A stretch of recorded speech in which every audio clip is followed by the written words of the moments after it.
Colossus chapter 3 verse 5. Kaya dapat nang mawala sa inyo ang mga pagnanasang makalaman, ang pakikiapid, halayan, mahalay na simbuyok ng damdamin, masasamang nasa, at ang kasakiman na isang uri ng pagsamba sa Diyos-Diyosan.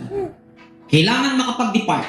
Kailangan ma-drawn out. Kailangan mailabas. Kailangan ma-drag mo yung sarili mo.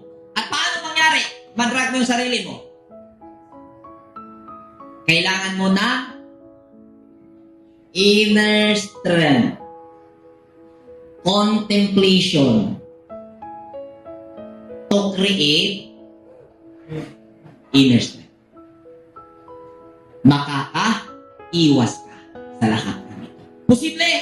Posible. At kasunod, mangyayari ang mga bagay na kamangha-mangha sa buhay natin. Ang napapansin ko, maraming nangangarap na mangyayari yung mga bagay na kamangha-mangha na inaipangako ng kasulatan.